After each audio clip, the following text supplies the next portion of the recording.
mzigo. Sasa mimi na yatima wangu kuna tegemea mimi na nafanya kazi ni ada hiyo. Wewe bwana mdogo, kwa nini unatembea tembea na hela basi kwa sababu?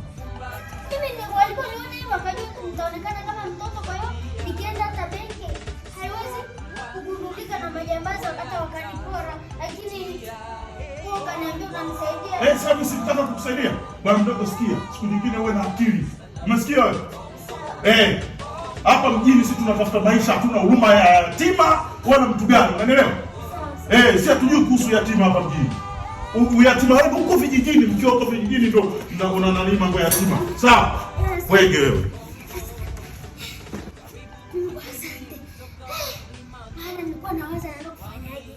Naenda kuangalia nyumbani. Maana hata sio yatima, lakini mzange nyumba. Yaani kaniona mimi ni mfupi. Ni kama hivi vitoto vidogo vya hapa na pale. Kwa hiyo hata nikitembea nalo hivi anaweza kaona kama naenda tuition. Kwa hiyo mwizi ni ngumu sana kunisanukia. Sasa mnakaa mwanangu mtu anaongea na amenisanukiaje huko?